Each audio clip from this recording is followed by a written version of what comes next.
all questions. For any additional question that you feel is not answered during the presentation, you can email us at bugshop@nola.gov and we'll get to your question. We'll also be posting the webinar on our website, which is www.nola.gov/mosquito. Today's topic, once again, is integrated pest and rodent management, which is a comprehensive look at the strategies used for rodent control. Today, we have two people presenting, I should say, Dr. Claudia Rigo and Timothy Madere. Dr. Rigo is the director here at Mosquito, Termite, and Rodent Control Board. She earned her degrees from Purdue University, the University of Georgia, and obtained a PhD from the University of Florida.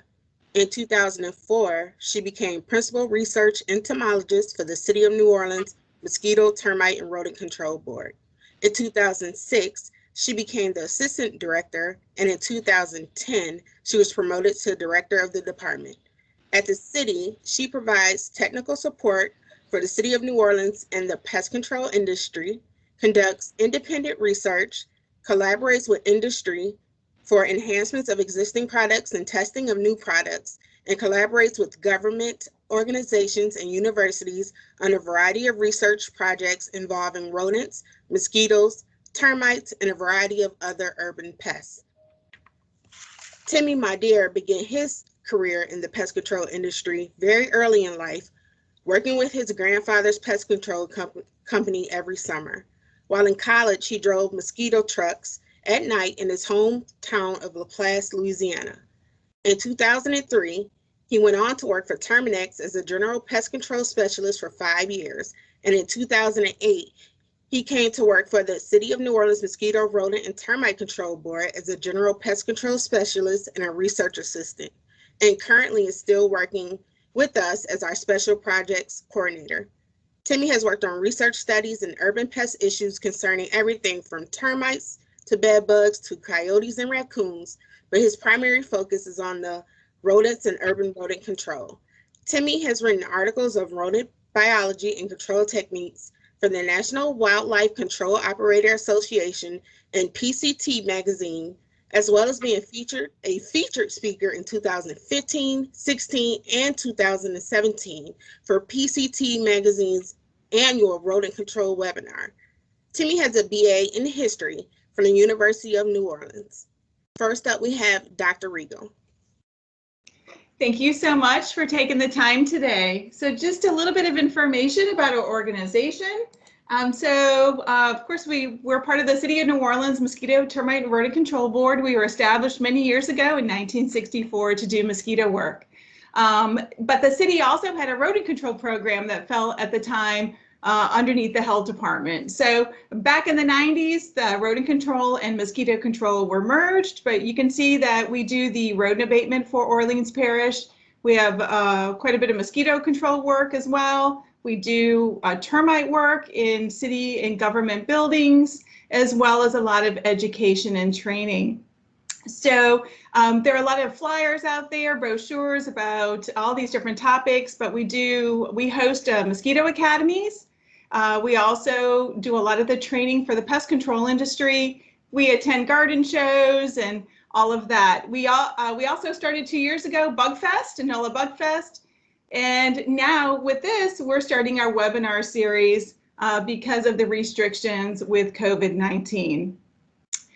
But today, thank you for joining us for our second installment. And we're really going to talk a lot about rodent integrated pest management. So I think many of you have heard that word, IPM, right? Integrated pest management. But we're going to really focus on rodent today. So the very first step of any rodent control program is really to know I call it here, your enemy, right? So is it what kind of rat do you have, or what kind of mouse do you have? These animals live in very crowded environments, and they can disperse, right? They can go up to 500 feet as part of the range of an average rodent Norway rat host range. They're primarily outside here, but yes, some of these animals do get inside if it's a roof rat in our attics, are also in our homes. They don't hibernate. It's not very cold here. And of course, they're going to want to stay around their food and their water. So very important so they don't have to travel far. Rats need to drink water every day, but mice don't. And so, but they do a very good job of finding it. As far as when they're most active, it really depends on the environment, but typically at dawn and dusk, you're going to see these animals move around quite a bit. So the animals that we're going to focus on primarily for our series of presentations are going to be the commensal rodents. So these animals that are sharing our table is what we say. And so they are exploiting our resources. And for us in our area, it's the house mouse, the Norway rat, and the roof rat. Just a few photographs so that you're able to identify these animals. So the Norway rat is on top. It's quite a robust animal. If they reach a pound, that's a very large rat, okay? They're never going to be as large as a cat. As a cat, they will puff up their fur, so it does look like they're larger than they really are when they're threatened. The bottom picture is the roof rat. It's a bit more petite. It's a very long. It has a very long tail, so the length of the tail is longer than the length of the body. If you really want to learn more about the biology and anatomy of these animals, please visit our website and look at the very first installment, and it'll provide a lot more specific information. So how do these animals get in, right? So they just need a very small hole. So we use the size of about an inch. It's a quarter in diameter. So if you have a hole that is that big, that animal will squeeze through. So they don't need much to feed on, of course, a very little amount of food. And I said already, they're going to try to nest close to their food and water, places where they already have everything abundant. And that's what we're going to work on, is to remove all those conducive conditions so that we don't have a rodent problem to begin with. Here's a photograph of a house mouse, just to give, there's a penny there, so it gives you an idea of the size. They're quite small. And again, they may look a little larger if they're sort of puff up a little bit their fur, but typically, again, very small. With the mice, we use a dime as our sort of indicator. So you want to close all your holes, smaller or larger than a dime. Next installment, we're going to spend a whole hour on pest proofing so that everybody's going to have some great tips on what you can do to keep these rodents out of your house or out of that structure. And again, refer back to our first webinar. It has a lot of information about the basic biology. So what are we concerned about with the urban rodent problem? So of course, contamination of food, very important. It may be, you know, in a silo full of grain. It may be in a restaurant. It may even be in your pantry. So these animals are urinating and defecating all over. And so it's, you know, it's definitely contamination of food. We also have seen quite a bit of gnawing and destruction to wires, and even containers or underneath the door where they'll actually gnaw at the door to open up that opening. There have been some locations that so many burrows were underneath a sidewalk that it had actually cracked.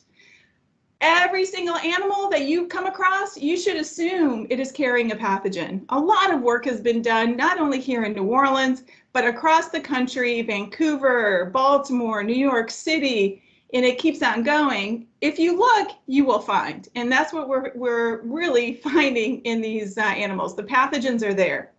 And of course, nobody wants a bad PR for a city. I don't want visitors coming to New Orleans and looking at a rat or seeing one on a wire, or, you know, hopefully never in a restaurant or in a home. So it's not a good thing for cities to have that reputation. All right, so let's talk about integrated pest management. So this is really the topic of today. And so what is IPM? It's used so many different ways in so many different fields, from agriculture to schools, mosquito control IPM, we do that as well, in pest control. So I want turf and ornamental. So I want everybody to really have a good understanding of what this means, and it can be applied to these different disciplines. So typically, there's going to be 5 steps for an IPM program. First, as I mentioned, you have to do a really good inspection. So, and it doesn't matter if you're inspecting for cockroaches or rodents or thrips or anything. And you have to make sure you know what you're dealing with, right? So I just showed know your enemy, identify what you're dealing with, especially let's say ants, right? You may treat one ant a certain way and a different ant completely in a different way. Establish your thresholds of concern of when you would implement a type of control. Well, when it comes to rodents, if you see one, you're probably going to do something about it. So very important to understand. And then what we try to do is to deploy or employ at least 2 or more measures.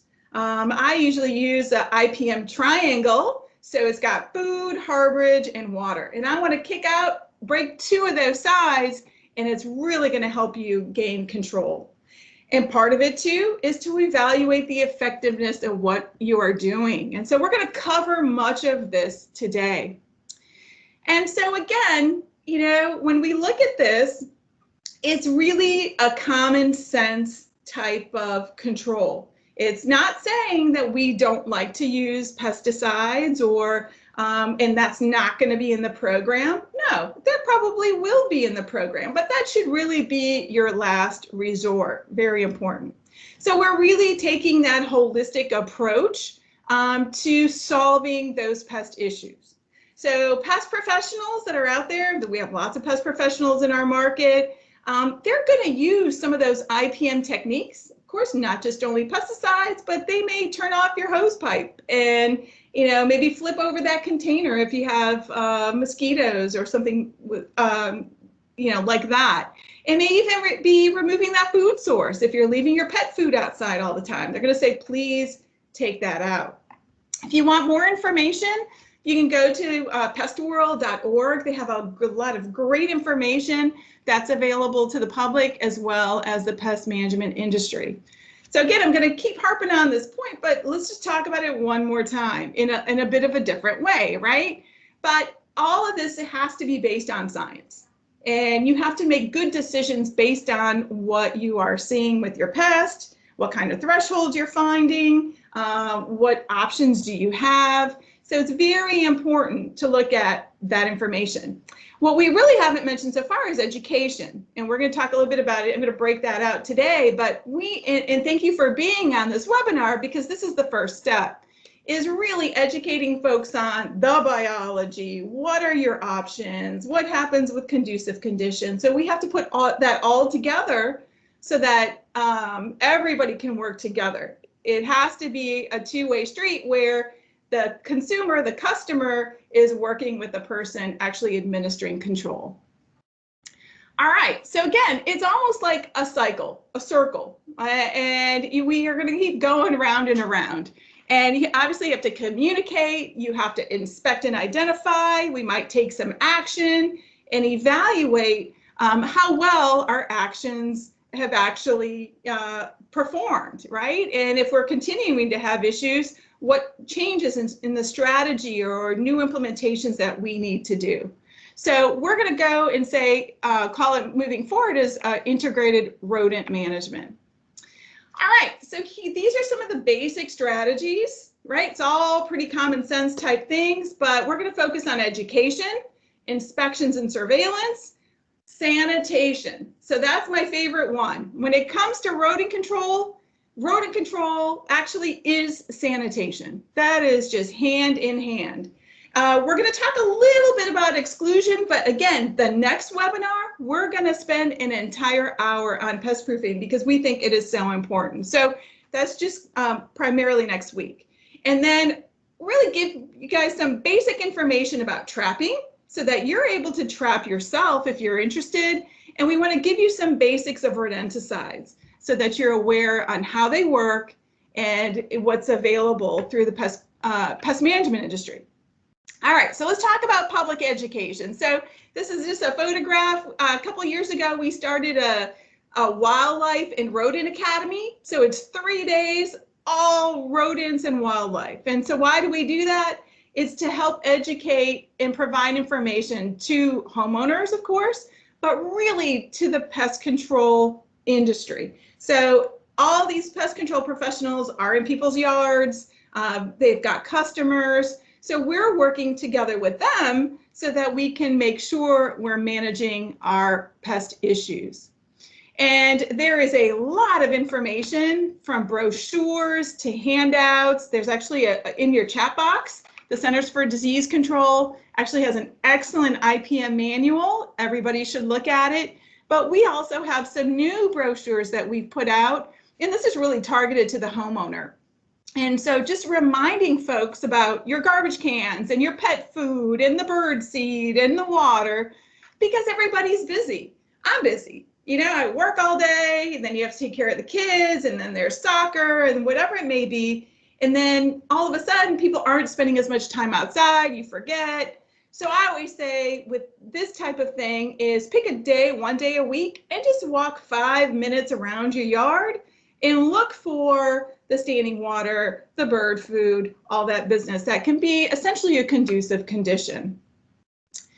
Something interesting and new that we are doing this year is brand new brochures on dumpster management. So we're also targeting the education to our business owners in our community. So really explaining what are the rules. So we actually, there's the brochure, and then we have a magnet that we actually are going to put onto that dumpster itself. We also worked with enforcement bodies. If it's the state health department or our sanitation department, they do a great job of getting out there and doing inspections as well. But it's just those reminders of how sanitation is so important for rodent prevention. All right. So there's, like I said, there's lots of different options for education, especially going online now. There's webinars like this, but there's additional ones out there as well. So for anybody, from the homeowner to the pest management industry, inspections are key. If you don't do a good inspection, you're going to miss it. You know, these animals leave clues behind. And actually, you'll see Timmy right there looking at the drop ceiling, and you see that dark area right next to him. That's sebum. So that's an area that rodents have been utilizing up and down and up and down, and have left the sebum onto that surface. So it gives us a good idea that we need to be looking in that drop ceiling. So let's talk a little bit about inspections.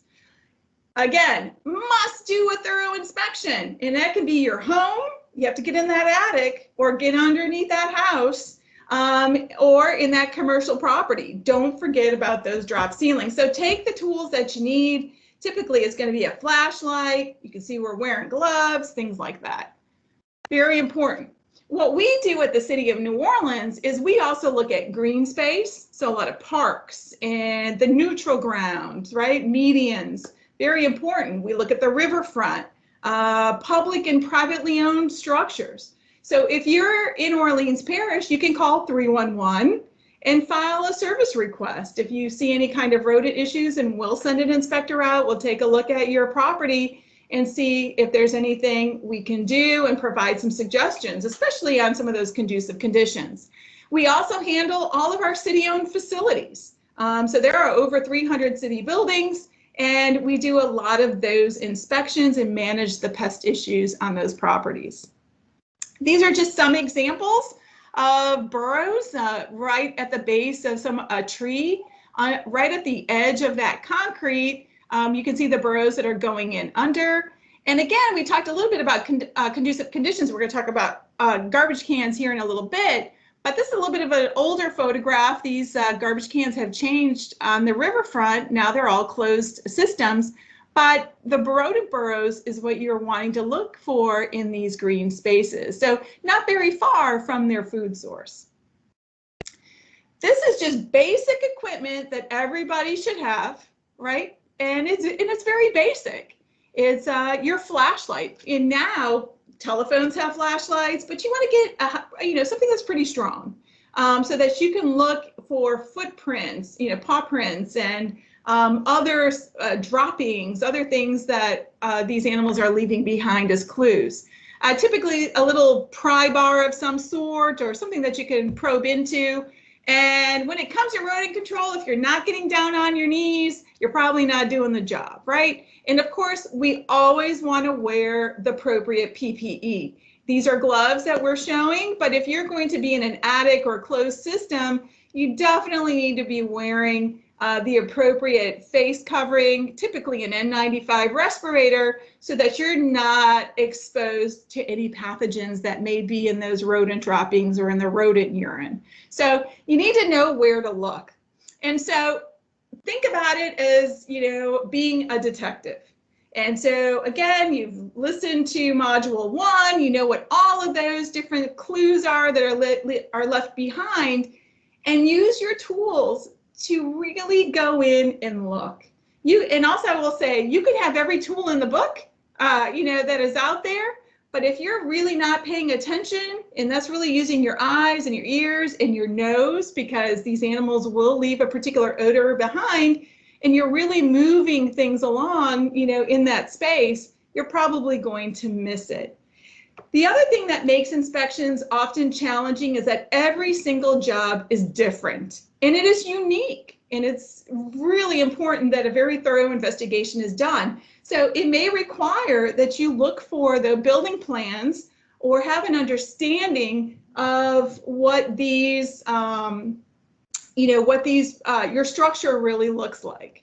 Very important. But be a detective, take the time. And again, this may be your own home or that business or structure or even outside. So where do we even look? When it comes to rodents, you have to think about 3-dimensional. If you're just looking down at the ground, you're going to miss them. You need to look up, you have to look at behind, you have to look at that corner that is really, maybe never, let's say you're in your garage and there's boxes piled up all the way in the corner and hasn't been moved for a couple of years. That's where you need to be looking. So in those shadows, so look at the linear lines, look at the corners, look at the clutter, water sources and food sources, appliances, right? So if you have, these animals lose a lot of body heat quickly. So your water heaters, your refrigerator, the dishwasher, washer and dryer, those are places that you need to look under, possibly even pull them out and look for any holes that might be out there or any droppings. Even furniture, we've seen them get in furniture. Cabinet voids, and so you can see here that there are a lot of places that you need to be looking in. And so those secluded corners underneath cabinets, those places are kind of quiet, very, very important to look. And you can see here, just as a reference, the house mouse is actually quite small. So with Norway rats, a lot of cases we're also looking outside. And so it's underneath the wood piles. If you are feeding your pets outside and leaving that food out, that's a place you need to be looking, because the pet food is a very good food source, and they will absolutely exploit the food that is there. The other place that we see often are going to be in sheds in the backyard. So just make sure your shed is closed tightly, even underneath, pretty important. But underneath slabs and voids, and they will get into sewer systems, especially if the lines are broken. With roof rats, you must look up. These are arboreal type animals. They like to hang out in trees. Those are the ones that you'll often see on the wires, electrical wires running across. So look up. And they will get into your attic. And so look for those openings, any kind of opening penetration that's around your roof. That's a great place to go in. Drop ceilings, you know about already, but in overgrown vegetation. So cut all that away from your structure, because it's just a bridge for them to go in. All right, so we call these, a lot of locations, pest vulnerable areas, PVAs. And so these are areas that it would be likely to find these animals because everything they need is there. So the first step that you must take is, on any structure, is let's walk around the exterior. Take a look, make a note of the rodent sign. So you see that picture in the middle with the rub mark on that pipe? That's exactly, it is running on that pipe. and going into that open window that's in that, I believe that's a school. So very important. Look for those signs and also look for the conducive conditions. I put a tire here because that's the perfect environment for holding water. So that's a water source for those animals. Please don't forget about the fruit that is out in the environment. I mean, Louisiana is fantastic for citrus, and many of these citrus trees will just get decimated by roof rats. They go for the fruit.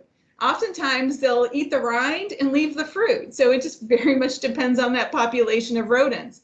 And don't forget about our banana trees. So it's a very dense, meaning lots of vegetation and lush, but there's your food source right there for those animals. So you need to make sure that you're cutting it and cleaning up that area. Please don't forget about your palm trees. Those two provide a lot of food for these animals. There's Timmy holding a nut, one of the fruit that came from that tree, and it was already chewed on by rodents. And so, you know, it gets pretty complex, right, for their food source. All right, so if you're an animal feeder, okay, please don't do that. And so feeding the animals outside, and that includes birds in the bird feeders. If you're feeding your pets outside and you're leaving that food unattended, I can guarantee you, you're going to have visitors, and probably a lot of them. We have spoken to many people. I personally have spoken to many people about their bird feeders. And so I too love the birds. They're awesome. I have actually a backyard full of birds, but I don't feed the birds. And so that bird food is just a high nutrient, excellent food source for these rats to be hanging around in your yard. And inevitably, they're going to make their way up into your attic. And so I love it, and I'm sorry, but that's really the best practice, is not to feed those birds. And if you're feeding your pet outside, again, not only rats, but we're talking raccoons and also possums, you're going to have other visitors that are going to be in your yard. And so we don't want any diseases to be transmitted to your pets, right? Very, very important. So anyway, you can train your pets to eat during the time that you leave the food there. So don't leave it overnight, leave it for a predetermined amount of time, train your animals to eat, and then please pull it up and go on with your day. All right, so let's talk a little bit about interior inspection. So when you're starting with the interior, you want to look at the periphery of that building. So you want to look at your doors and your windows. A lot of buildings have gaps, or you may even leave your door propped open. And so that's an issue. I mean, I love it too. Actually, today happens to be a beautiful day in Louisiana, perfect temperature.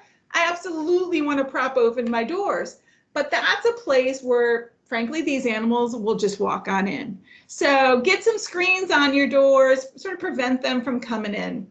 You want to work from the ground up. So there are a lot of properties that have, especially our residential ones, that have transoms that are almost always open. So just be careful about what is left open and any damage. Also, plumbing penetrations, things like that. So inspect your lines, very, very important. Don't forget about storage and utility closets. Anything that is warm, very important. Your freezers, right? It's putting off heat all the time. And of course, your pantry, because that's where the food sources are. So, and just make sure you're taking good notes and pictures, always very helpful for that documentation. Actually, this happens to be in a commercial property, but you have to look underneath things and you have to look at behind things, because that's where potentially they are. So you can see here our inspector's got a flashlight. She's looking under, she's got her knee pads on, has her gloves on. Very important to do that very thorough inspection, because sometimes maybe it's just an apple fell, or some food crumbs are lodged underneath your refrigerator. That's enough to sustain rodents. Now, these are awful photographs, right? But unfortunately, sometimes we see this, and that is completely unacceptable. So clean, clean, clean, right? It has to be really clean. And of course, we work with those property owners to say, hey, this is not acceptable. This needs to be cleaned. And so this is actually a violation of the public, the code, sanitary code for the state of Louisiana. So we often will get health inspectors involved as well. Now, I also we work very closely here with some of our folks, but we use game cameras all the time. So game cameras are very common. They're not very expensive. And so this is a great way to photograph what may be happening in and around your yard. You can't be up 24/7 looking at, doing inspections, but these are often your eyes when you're not around. Very important. So it's a great tool. And now there's some fancy ones that will actually download or send photographs right to your camera. So it's pretty great. All right, so let's talk a little bit about rodent surveillance. And so many years ago, like many rodent control programs throughout the United States, especially in the state health departments, there used to be money for ongoing surveillance of disease. And unfortunately, many of these programs, those budgets have been cut, and it's really a tragic situation. So it's very important, right? So we do a great example for us is that we do a lot of surveillance for mosquito control, and also West Nile disease and some of these other arboviral diseases. So Louisiana has one of the best programs in the whole country as it pertains to mosquito control and surveillance, right? But not too many people in the country are doing regular surveillance of rodents and also rodent disease. So let's talk a little bit about the difference between a survey and doing surveillance, right? So survey is a one-time gathering of information. So you're really trying to get that information so you can make an assessment of what is happening. So very, very important, right? It definitely has its role. You get some great information, and I'm going to give you some examples. But surveillance, that is ongoing, continuing, right? Every single week or every month or quarterly, whatever it may be, but it's a process to monitor the changes. And I put here mosquito control because that's what we're doing. But I want to change that to rodent control for the city of New Orleans, and we are moving in that direction. But it's going to indicate when control measures are needed and where, we're being effective or not. And so in some cases for mosquito control, we're even looking at resistance, some of these pesticides. And we're fortunate here for some of our species of mosquitoes, we don't have much of a resistance issue. However, we really don't have any information on resistance to some of these products with rodents, and we'll be moving to that direction. I do want to give a plug to one of our colleagues and actually friend, Dr. Neve Quinn out of California, and she is doing a great survey to update the range map of the roof rat. So I put the website here for you because we have roof rats in our area. So please take the time, if you see one, please, update that information for her. We will also be giving her data as well. But anyway, there's a website if you want to learn more about it. Now, part of doing some of this surveillance, right, is looking at our 311 service requests. So we have been, after Hurricane Katrina wiped out, it absolutely destroyed the rodent control building that was in the upper part of the 9th Ward in 2005. So we lost a lot of records, unfortunately, because at the time it was mostly paper. But we started immediately gathering information on rodent service requests right after Hurricane Katrina, and we've been tracking it all these years. And so we're able to look at clusters of activity or where should we be spending more time. So I just picked a point in time of 2010. Actually, our service requests have been going down over the years, but this happens to be one of them. For that particular year, we had 805 calls from the public, and only 87 of those actually had rodent activity on the property. Now, again, we have roof rats and we have Norway rats. So we're really talking about burrows that we found with Norway rats, but it just gives you an idea. And so it's another way of representing that data. Here's another way to represent the data is 2017. And so we can also look by census block. You can look at housing and population density. There's all different ways of looking at the data to help you figure out where should you be spending your time, or where are some of those problem locations. And so again, if it's a white block, that means there were no rodent calls that came in from that area. And the darker the block, the darkest one is from 8 to 15 calls in that particular area. So those are areas that we need to figure out what's going on and how do we decrease those numbers of service requests. Now, a few years ago, we were working with a professor, Dr. Mike Blum from Tulane University. He's currently now at University of Tennessee, but we continue to work together. And he was able to get quite a large grant to look at a lot of different factors, basically a disturbed environment, which was the case in New Orleans because 80% of the city was flooded. So of course they looked at vegetation, but what was so exciting is that they used rodents as the key indicator species that they wanted to look at. So you can see quite a bit of folks on this particular grant all over the place, lots of cooperation, and that cooperation continues to today. And so this is really rodent surveillance. And so looking at species across New Orleans, this happens to be one slice in time in 2016, but there were 2 yearly trappings, and that went on for 4 years.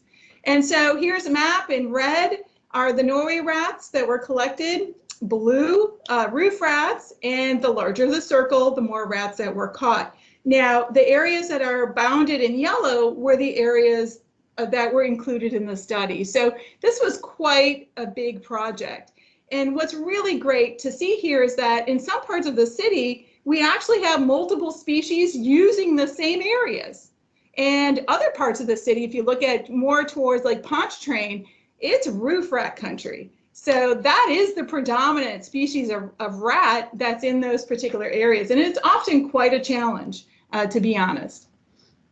All right, so that project also allowed for surveillance of some of these pathogens. And in this particular case, we're looking at leptospira. So it's a bacterial disease, often in the urine. There's a publication, Dr. Anna Peterson wrote the publication. You can welcome to go and collect and read more about it. But there's a whole series of disease, basically pathogens that were discovered on our rodents. Our fourth installment of this webinar is going to be focused on that information. So it's really going to be an exciting one. All right. And then what we're also doing is we were awarded a Centers for Disease Control grant just in September of this year. It's a 5-year project. And the whole goal for the first year is to work across disciplines. So this is the pest management industry, vector management. It is all kinds of folks to look at what data is available there. And so we want to understand the data that's there. What are the gaps? And we're going to move to creating an actual rodent surveillance system. And that's what we're going to use. That's what other folks sort of in our area that do control, they will have the ability to tap into that information. So we're, not working in silos and able to best utilize our resources and be effective. Now, I love talking about sanitation, all right? So yes, I clean all the time. So that's what I do.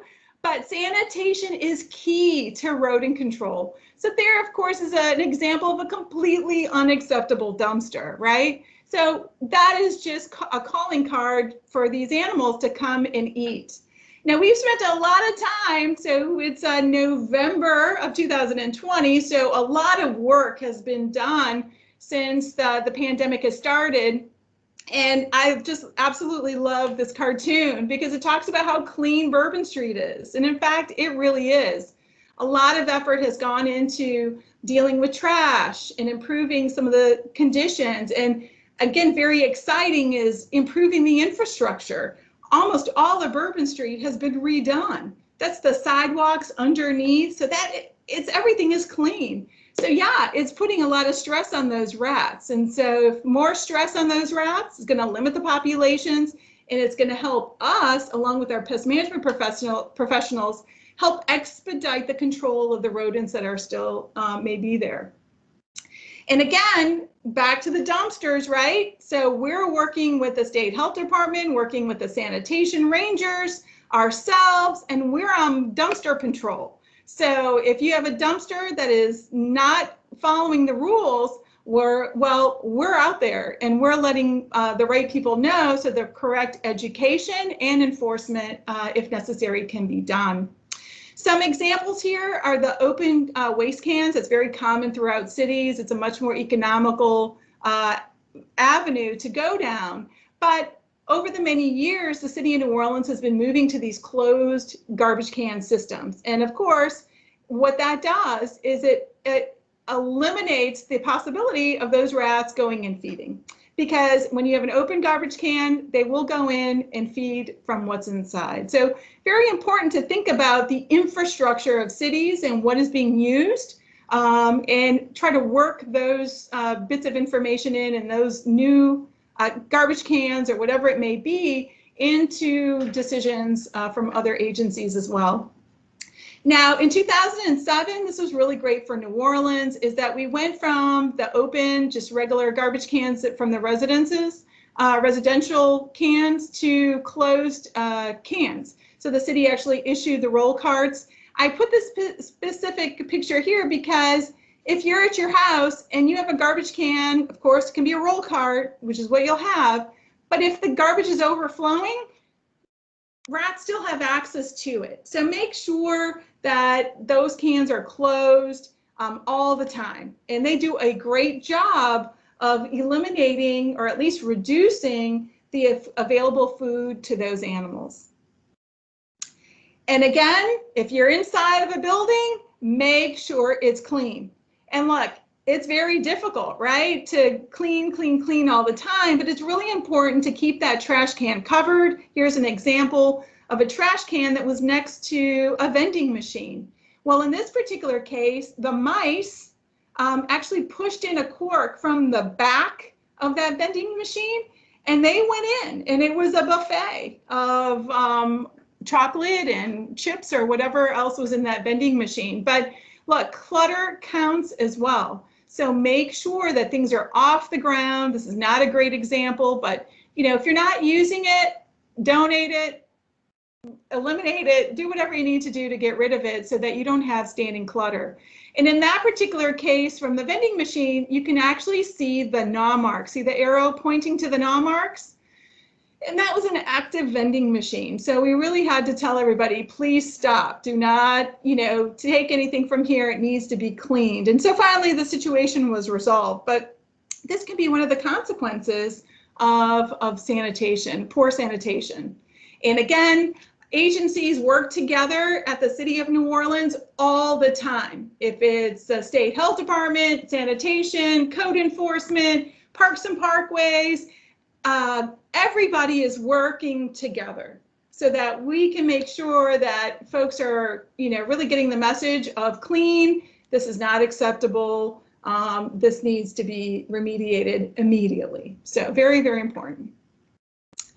All right, so we're going to do a little bit of shift here. So Timmy's going to get on the line, and he's going to talk a lot about how do you reduce the population of rodents through trapping and also through the use of rodenticides.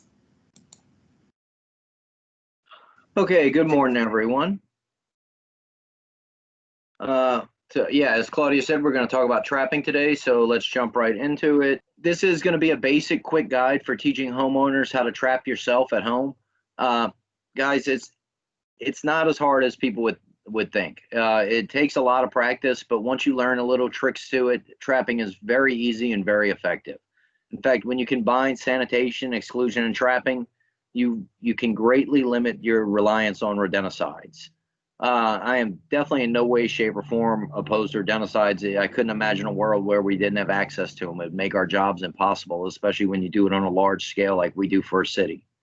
But for a small scale for houses, trapping, exclusion, sanitation, and trapping are the way to go, because you're going to have small populations that are easy enough to trap out, especially. And a lot of people say, well, I've tried traps, and we're going to discuss why trapping fails a lot of times and how to improve your trap success rate.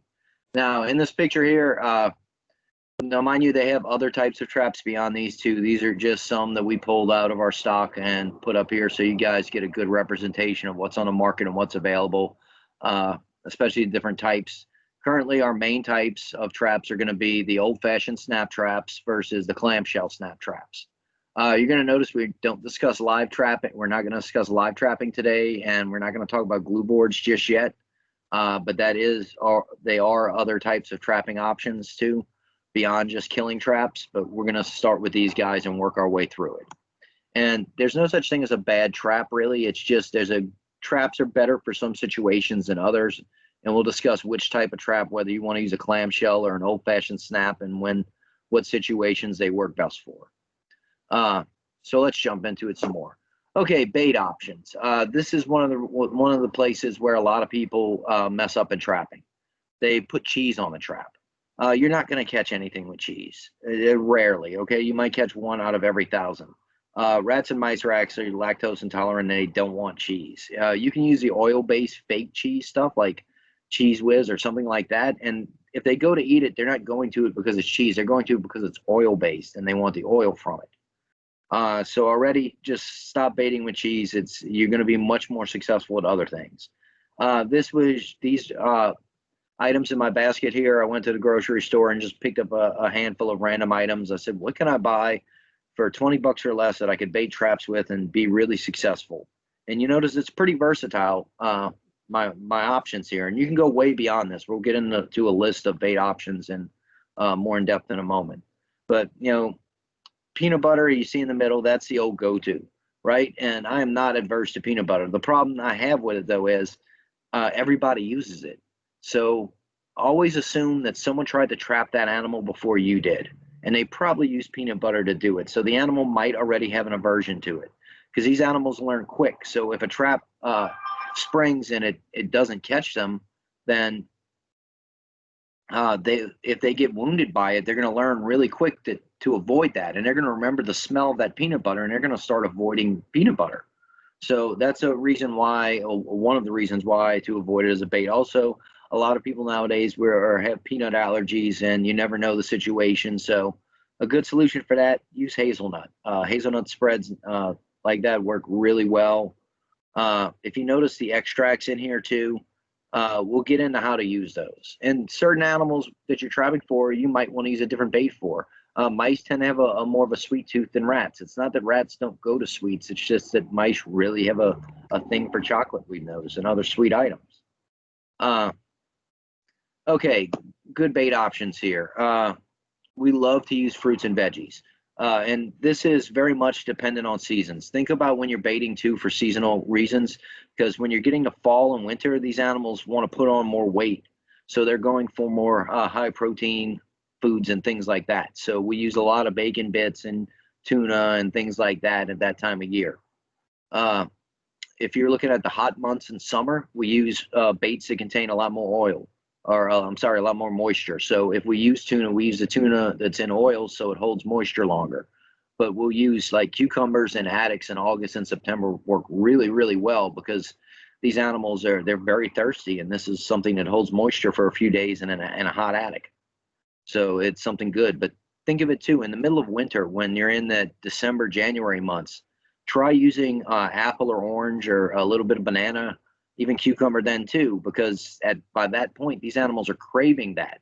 They've been lacking that from their diet for months at that point, so they'll go nuts for it. The raw leaf spinach, and not the cooked spinach, but we were using raw leaf spinach and kicking butt on catching mice with it at one point. So, and who would think raw leaf spinach, right? It was just a shot in the dark. Other things on this list that work, chocolate syrup is great because you can put it onto your trap, and it's hard to get off. They can't pull it off the trap. They have to lick, and they have to interact with those trap plates and with the trap more, which increases your chance of catching it more. So, that's a really good thing for it. Grape jelly, same deal. It leaves a residue behind. So even if a roach or an ant comes and eats that bait off, there's going to be this residue that the rats will come and try to lick off sometimes, and you can catch them on that second run. Going to natural route, it's a little harder to bait with oats and seed and bird seed and things like this. But if you're using the type of traps that have a well, which is a little cup in there by the trip plate, you can actually place some oats or some sunflower seeds in there. Vanilla extract, sesame seed oil, bacon grease, tuna juice. These are great things, but how do you put them onto a trap, right? Well, we'll get into that.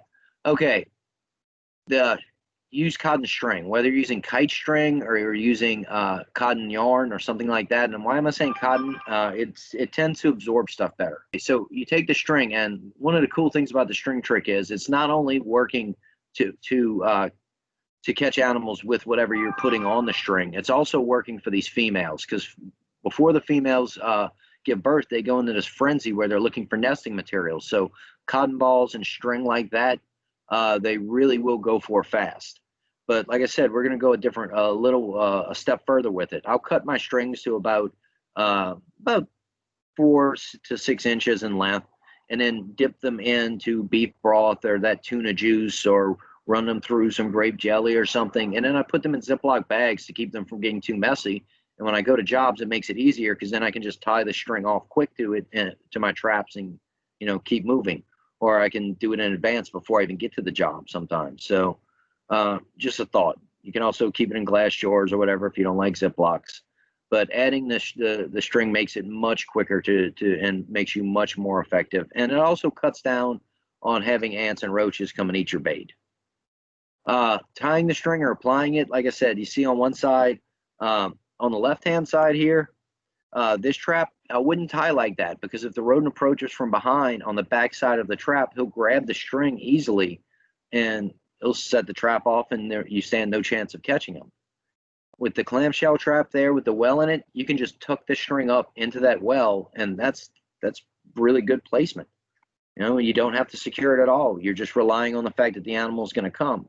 But it does cut down on that advantage with the females, because if you leave the ends out a little bit frayed, you're encouraging them more to come pull on it and to interact with it more.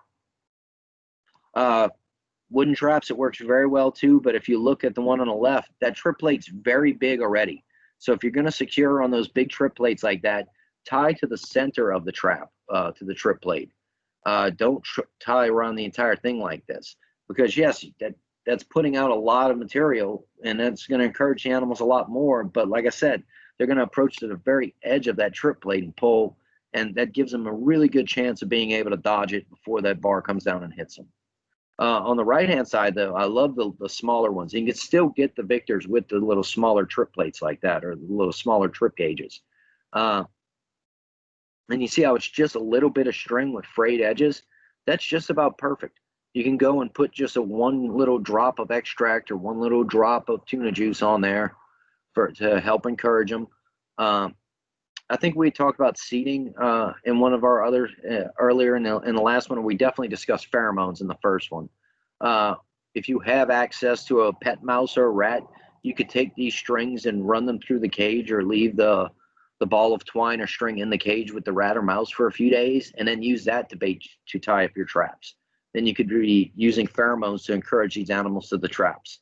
That works as well. Okay, when you're trapping, don't let corners work against you. We always teach that these animals love corners, and that's not a lie. They do like corners, especially mice. Mice love to hide in corners because they can see. They can look out and they feel secure because their back is pressed, both sides are against the wall. Those guide hairs are touching the walls, and they're looking out at the world and watching. So, but you're going to see in a moment with trap placement, and I see it all the time, people put their traps out like this. They're just not thinking it through fully. We're looking for lines, runs, and shadows. Runs, we've discussed before, it's the paths that these animals run every day. Their trails, their lines, they're leaving rub marks on it, they're leaving droppings. Outside and landscaping, it's much easier to pick out runs, but inside, once you learn what you're looking for, it's not that difficult to do. Lines, think of it like the electric lines running on the outside of building, or plumbing lines running up and outside of building, air conditioning lines. I'm looking around my house right now looking for a line somewhere. I can't think of one in my house, but cords running up a building or something like that. Okay, shadows, that's something key too, because rodents are prey animals, so they like to hide in shadows. So look around your property or your house when you're trapping and look for those shadows, and not just the ones during the day, Go out and look at night and see where you have permanent shadows, where it's dark daytime and nighttime. Those are going to be great places to focus your inspections on, because that's going to be where these animals are going to want to hide. You should find droppings in those areas, rub marks, sometimes hairs. So pay attention to stuff like that. Place traps where they can be collected, or at least secure them. And there's more to just securing them than the rat can run away or the trap could flip and go in a wall void. It actually comes down to the physics of how a trap works. There are holes in the back of modern plastic traps, so you can secure the traps down. And it's actually giving more force to the trap when it springs, when it's secure. So it means you're going to get a lethal kill on that rat. It's not going to be able to run away and flip away and lose your trap if the trap is secure. So, yeah. Okay, and bring the traps to the rats. We can't rely on the animals to find these themselves. We have to put them where the animals are. So as we've talked about before with inspections and looking, once you do your good inspection, you find all these pathways and these food and water sources and harbor spots. Put the traps there. It's not so easy as to go, I'm going to put a trap every 5 feet and then expect to catch a rodent. If they're not in that part of the building or that part of your house or your property, there's not going to go, there's a good chance they might never go there to investigate and find those devices. So find out, figure out where their territory is and where that home range is, and put your devices in there. And more traps mean more chances. That's where a lot of people fail in trapping too. They put out 6 traps in a 2,000 square foot house, and they're going, well, you know, I don't catch anything. Well, you have a great big property there. You're probably going to go more than 6 traps easily. There is no set number for square footage or linear footage for how many traps or stations and how often to put them. That's going to be based on what you learn and what you see. But if you see one mouse, I hate when people say, if you see one, assume you have 12. No, if you see one, assume you have more.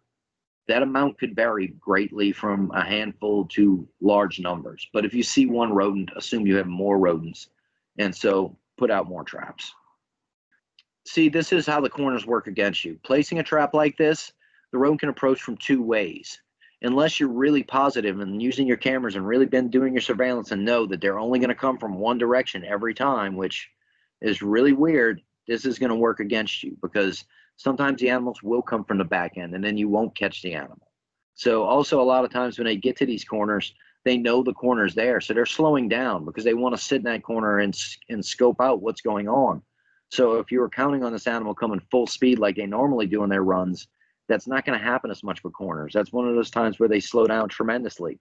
So they're going to realize something's in their path. So don't let that work against you like that. Okay, another way trapping goes wrong.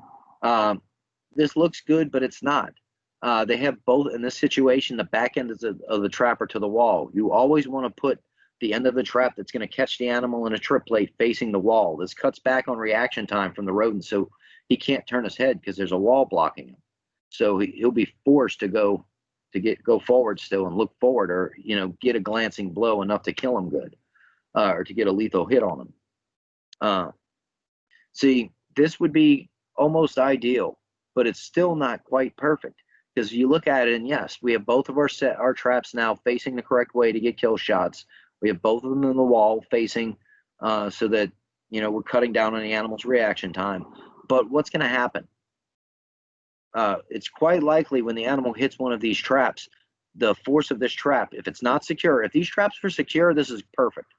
If they're not secure, that trap's going to flip with the animal in it, and you're going to catch it twice in both traps, which cuts down your chance of catching more animals, which also, it's just not effective. You don't need to catch a rat twice. Once is good enough.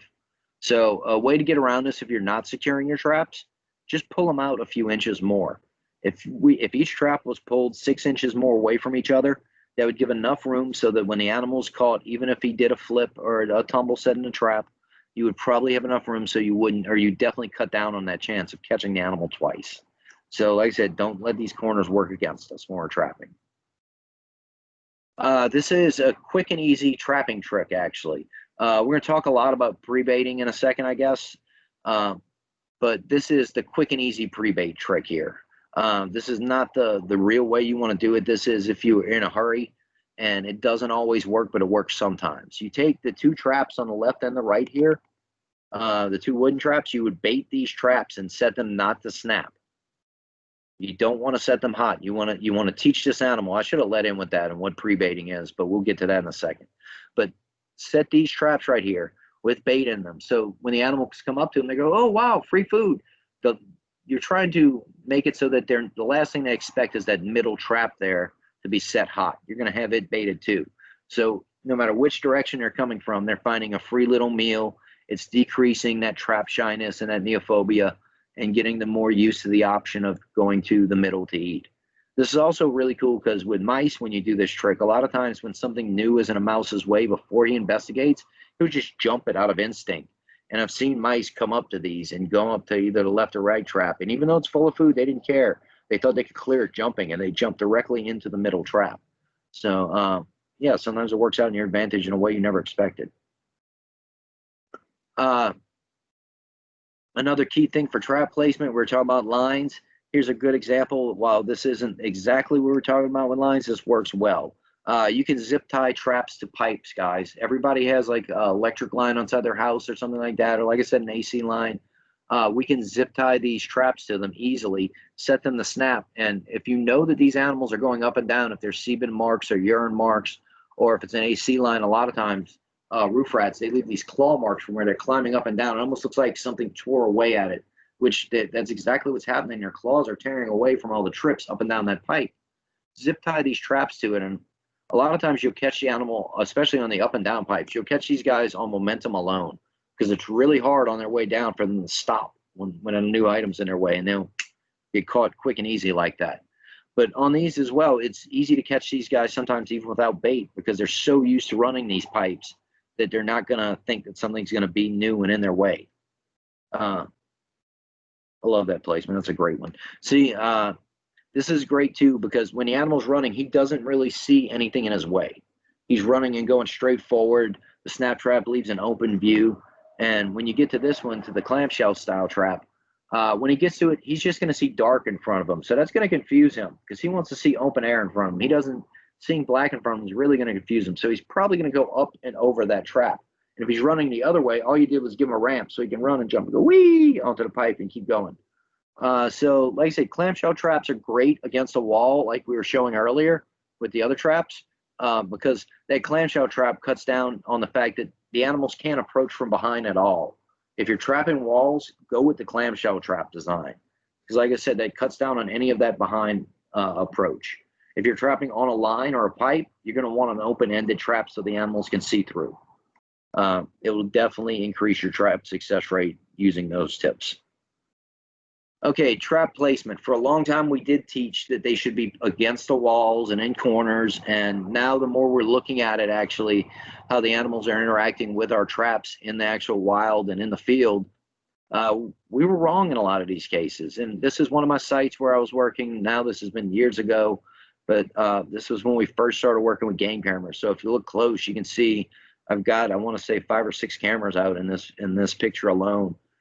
Mixed in with all these traps, and I'm in an attic of a building. It was infested with rats, and it wasn't their fault so much. This was a clean building.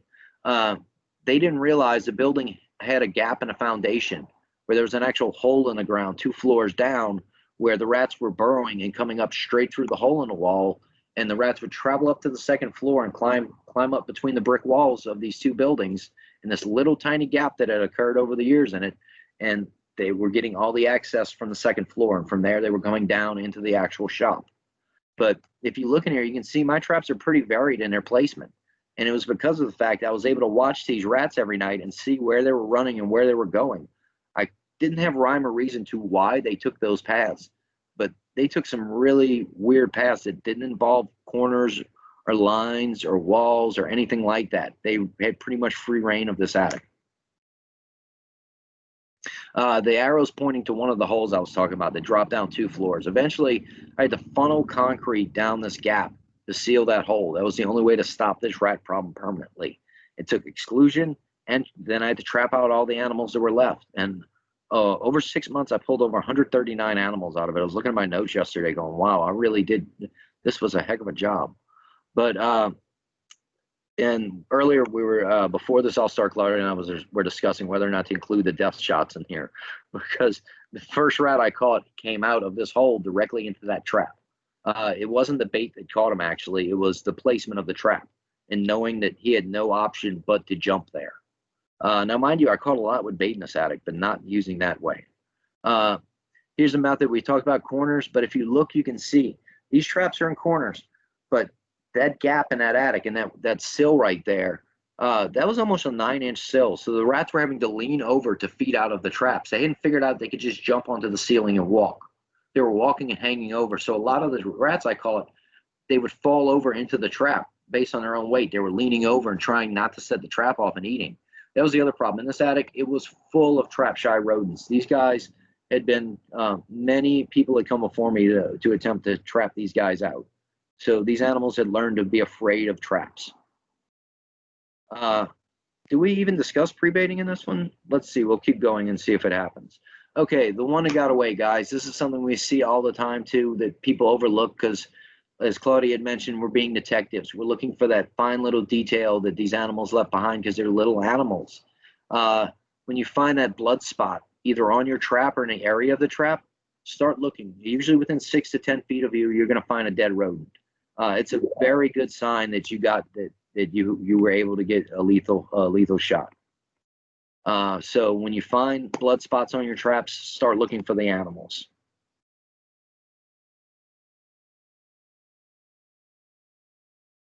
Okay, isn't this an awesome picture? I love this. This is talk about eye for detail. It's easy to pick out where the rat ate on the food, right? We can even see scrape the cup a little bit with his teeth at one point. But you see how close we got to catching it? When I say missed by a hair, that's vibrissae that those arrows are pointing at there, stuck to the trap. Now, this is a great lead into pre-baiting, actually, so this will work perfect, guys. We discussed vibrissae last week, right? They're very sensitive sensory organ on those rats. It's the equivalency of a finger, okay? So if someone pulled your finger off of you, you would remember that person the rest of your life. You would probably avoid that person the rest of your life, too, at the chance of maybe losing another finger to them. Well, if that rat lost a vibrissae to that trap, is he ever going to go near that trap again? Probably not. It's going to take a lot to convince him to go near the trap because now he's going to remember that trap it hurt him badly one day. He's going to remember that pain and associate it with it. Now, the other problem is he's going to associate the pain with peanut butter because, like I said, that was a near miss. That was enough to yank a finger off. So how do we get around this? Okay, if we have any hunters in the audience or anybody familiar with hunting, we're going to use the method of the deer hunters and pig hunters and other hunters use. We're gonna train these animals like you would a dog or anything else too. We're gonna put feeders out. We're gonna turn our traps from lethal devices to training devices, where we put them out and we don't set them to snap. Okay, there's been studies done on this over the years, and I repeated the study years ago too, and we showed that it takes 3 to 4 days to train a rat to get over its trap shyness, to get over that fear of these traps that has been ingrained in them. Even using the bait that taught them that fear, using peanut butter that we were able to teach the rat to get over it. And like I said, 3 to 4 days, you can increase your trap rate. I want to say we got to about 65 to 70% increase in trap rate just from pre-baiting for 3 or 4 days. And it seems labor intensive, and it can be. But if you're in a house, like I said, we're thinking about this from a homeowner's perspective. So you might be running 2 dozen traps at your house to 3 dozen traps. That's not that hard to go and monitor every day and rebait as needed.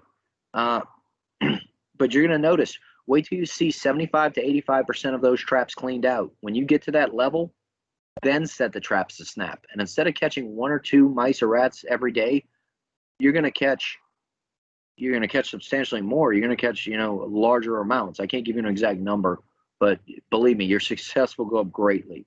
And it's worth the effort. You've taught these animals, hey, this is your best friend, this trap. And the last thing they're expecting is after 5 days, their best friend suddenly becomes their worst enemy. So it's so easy to teach them.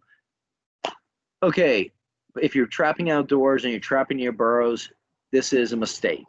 Not trapping near burrows, but the placement in these pictures is a mistake. Okay, when you look at Norway rats and you watch them when they come out the burrow, the first thing you see pop out's the nose. And they look around and you see the low vibrissae move and they're sniffing, they're smelling around. So they're going to smell that bait and all that. But it's going to be kind of suspicious. Think of it like this. If someone put a cheeseburger in your front door, on your doorstep, or a pizza on your doorstep, and you weren't expecting it, would you eat it? Would you take it inside with you? You would push it away, or you'd go around it. And that's what these rodents are going to do in this situation. Pull the traps back a little bit. Give them that chance to come out, sniff, and make sure the coast is clear, and then they'll come out. And the great thing is, if you're trapping like this, you can see the hole in the back. There's a hole back at the end of this trail here, at the end of this run. Pull your traps out about a foot or two from that hole, and then put them in the run. Because once they know that the coast is clear, they're going to come out running full blast out those holes. Because they're, like I said, we've said before on those runs, they've urinated and defecated and left pheromone markers on those trails so that they're able to run them easily without needing to slow down. And place your traps like this. If you notice in the last picture, the way the traps were placed, you're not standing a chance if the animal comes from certain directions. This greatly increases your chances right here, putting them like this. And when you catch it, you're going to catch the animal like this, which means you got a beautiful instant kill on the animal. There was no chance of him escaping from the trap. It worked out great. Guys, I apologize for my dog. Someone keeps shooting a gun behind my house, and it's driving my dog crazy. Okay, pre-baiting, which I just went into in depth and didn't know we were going to get to pictures for it. Well, we'll go over it a little bit more. Okay, the rats come out every day and they go and explore. They explore and re-explore their environment. They want to get to know things. So when new things are placed out, like I said, like that cheeseburger, that hamburger, they're going to be a little leery of this because in nature, real food just doesn't show up out of nowhere. They have to go out looking and foraging for it. So it takes them a little while to get comfortable with it, but it's worth the effort. Oh, questions we're going to get, I'll answer that we didn't include in here before they get asked. What happens? What do you do with the traps after you kill the rodent in them?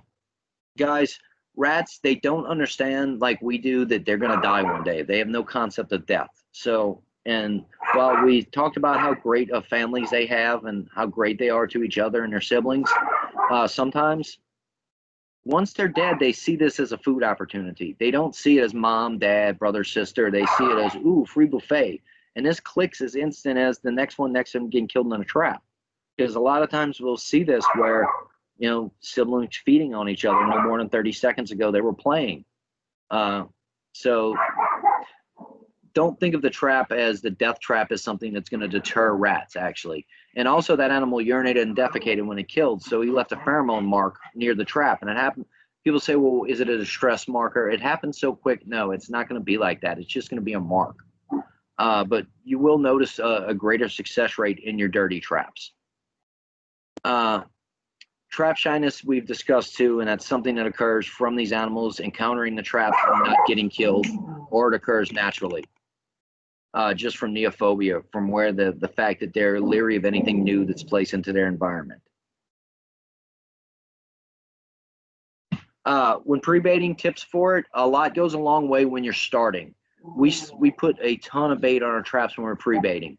And we go back every day to make sure it's there. Because like I said, we want to teach these animals to come back every day. And if you look on the cameras, they'll learn your timing. And a lot of times they'll figure out, hey, you know, they'll be there 15 minutes after you left from baiting because they figured out the schedule that you're on. When you actually go to trap, though, you want to put as little bait as possible because you've already taught these animals that the trap is their friend.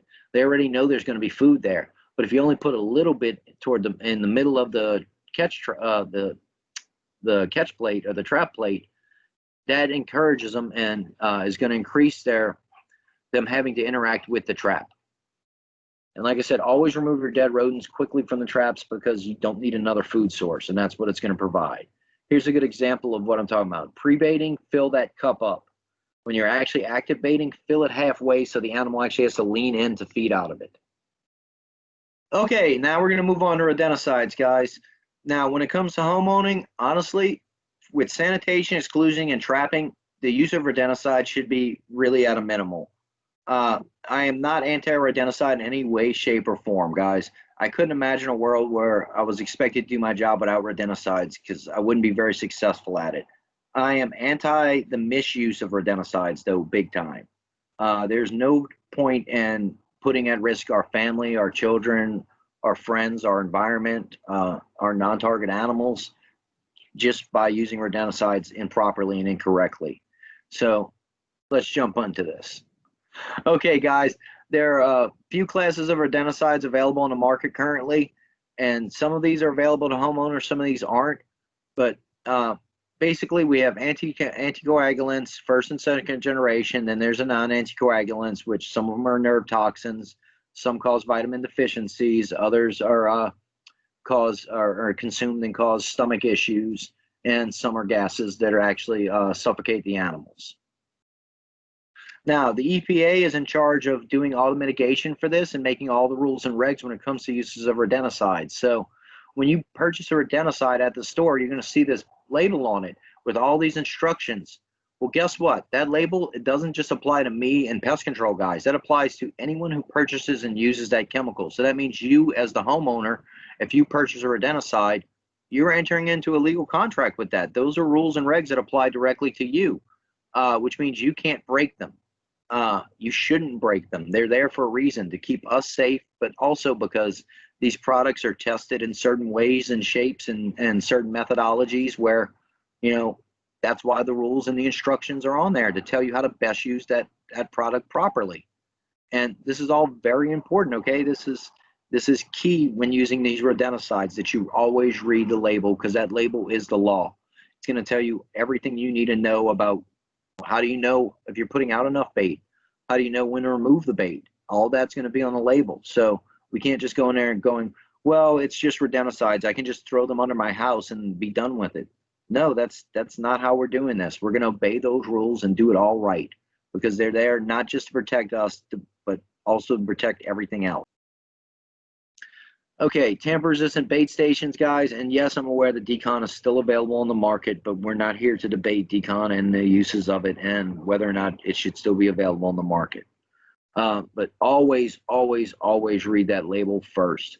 And this goes for if we have industry people working as well as homeowners. Read the label first, because every bait is going to have a different application rate, the amount that you should put down. Every bait might have 1 or 2 lines. Don't use this near water. Use this wherever.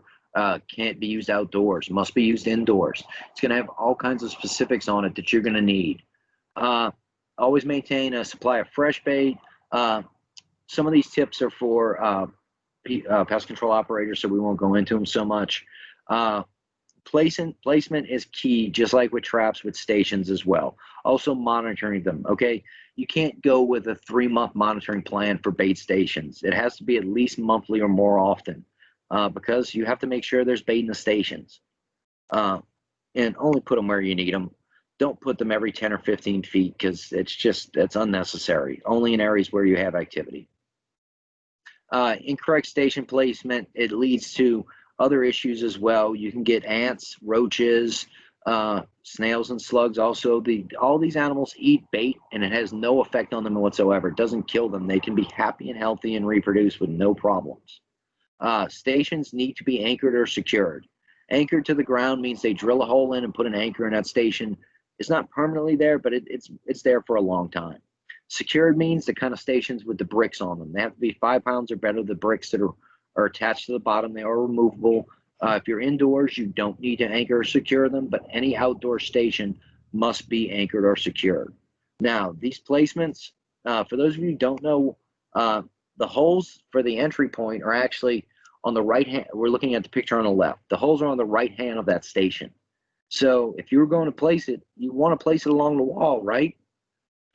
Unless you knew for sure the rats, that was their running path, you were going for the wall with this. So he'd have to flip his station around. The other one in the middle there, maybe there's a rat run there, but there isn't. There's no evidence to show that. This was just a station placed out because the people were in a hurry. The other issue is there's no labeling on the station. So if there was a non-target, be it a child or an animal poisoning issue, without any labeling on that station, a company name or phone number to contact, we'd be in serious trouble if we had a poisoning issue. So those stations have to be labeled to put out. Station placement. Okay, and this is an indoor station, so it doesn't need to be anchored, but is this good placement?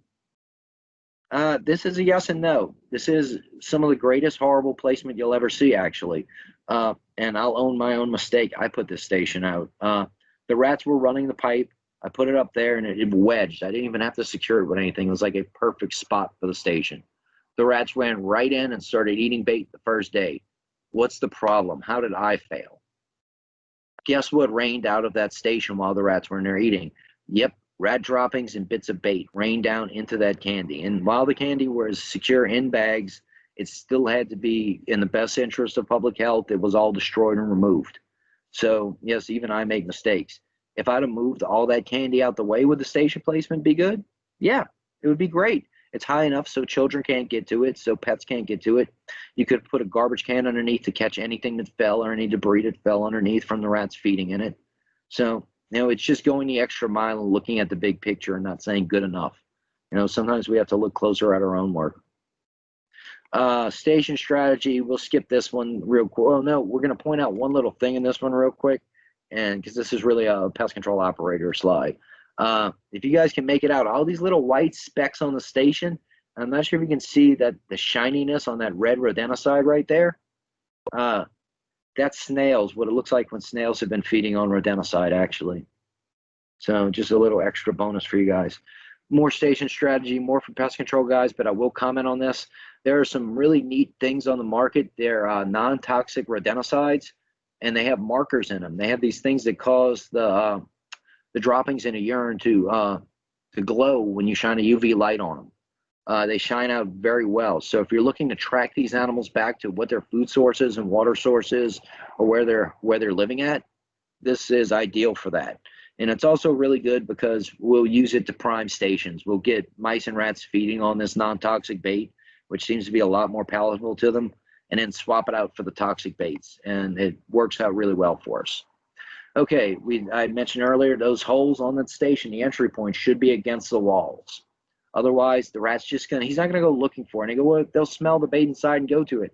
Not so much, okay? They're really drawn to the stations because we mentioned earlier shadows, because it's dark inside.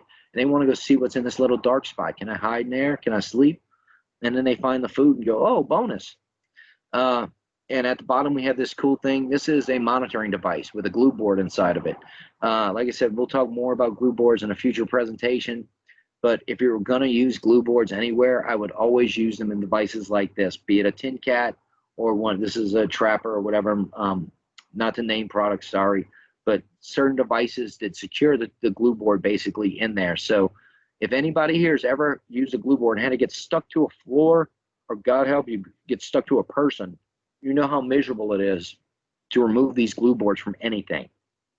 Sometimes it's almost impossible. I like it. One time we called the manufacturer and to see if there was any solvent or something to use on the glue, and they just started laughing. No, that's not the point. The point is that it's really sticky. You think they'd make a remover, but oh well. Okay, pellet baiting, guys. This is one for only licensed professionals. When you give us a call and we come out to your property, this is one of the services we'll do if we find active, and only if we find active rat burrows. That's something in South Louisiana, a lot of times we get what are called crawfish holes, which that's exactly what they are. They are crawfish holes, but they get mistaken for rat burrows. So we don't just dump pellet bait down any hole. It has to be a rat burrow, and we know the criteria for how to determine if it's an active rat burrow or not.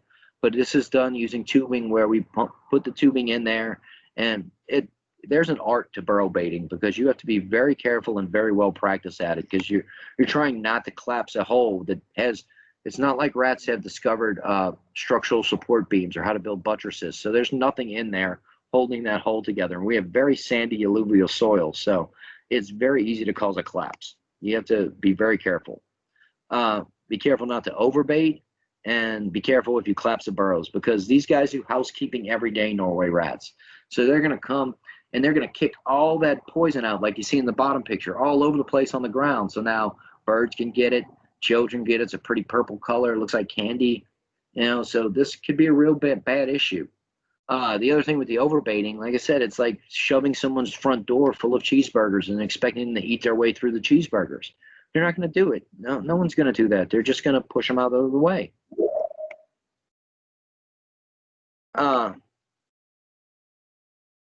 Okay, CO2.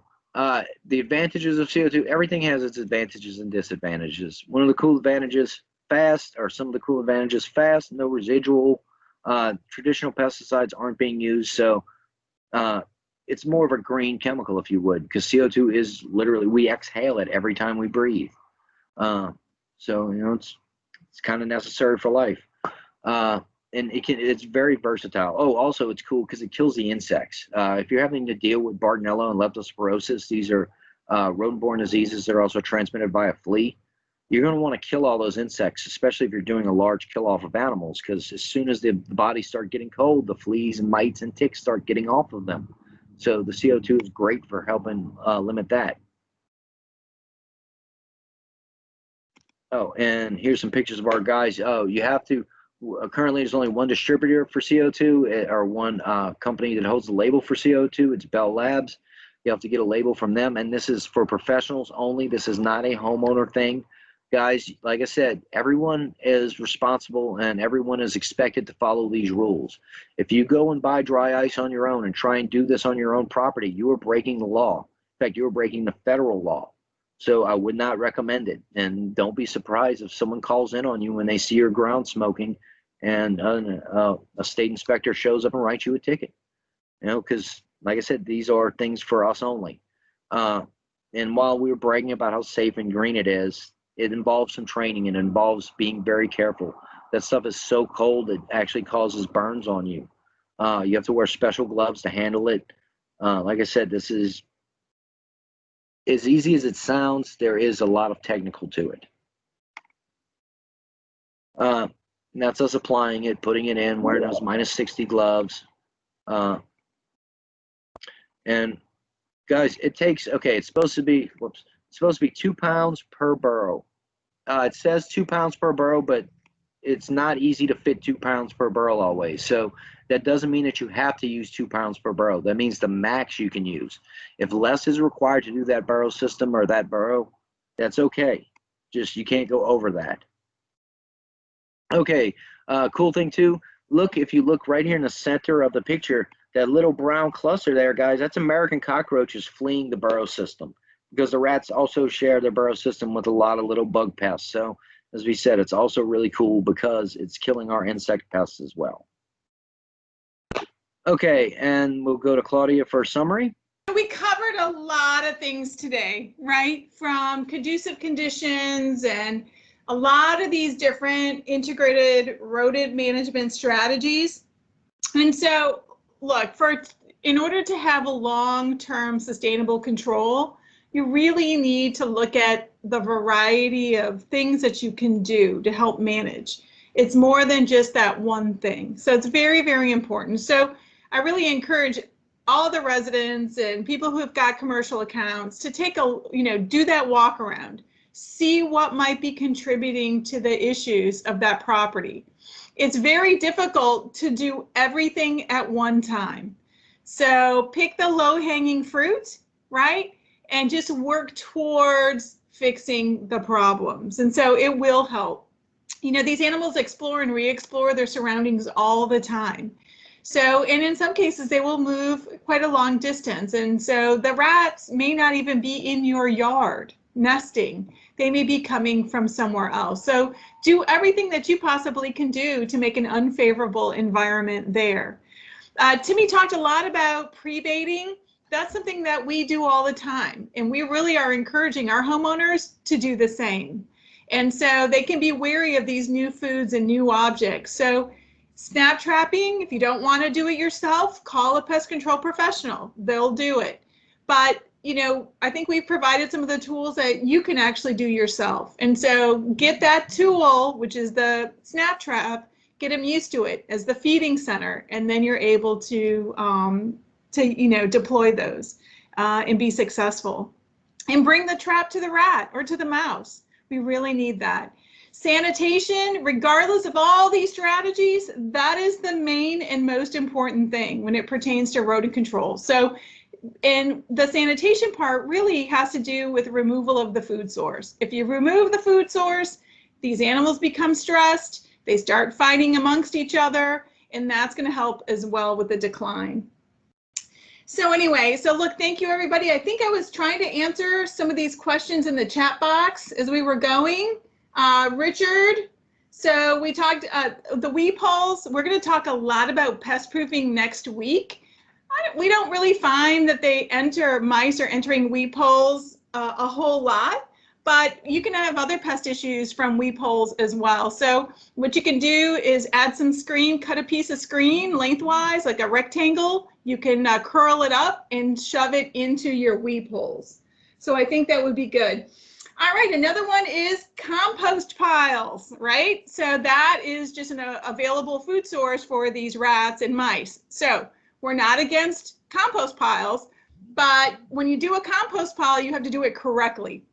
And so what you don't want to do is just pile a bunch of banana peels and fruit right at the top and just leave it, because that is available food. So follow proper composting procedures, and that typically is going to involve that layering of soil or some leaf debris, something on top of that food so that it can decompose. And so with compost piles, there's constant turning and working into it so everything breaks down, and that can be reutilized in your garden or wherever it may be. So composting is a good thing because it helps remove some of that trash potential, into the system, into the landfill. So just make sure you're following, proper composting procedures. All right, I think that is it for any other questions. Does anybody, you can remove your mute, I guess. And if anybody has any questions, please let us know. All right, well, look, thank you everybody for taking the time. And I think, the main thing here is we really appreciate everybody's time coming in. We're hoping that these are useful for everybody. We'll be posting these webinars on our website. If you're in Orleans Parish and you have any kind of rodent issues, please call 311.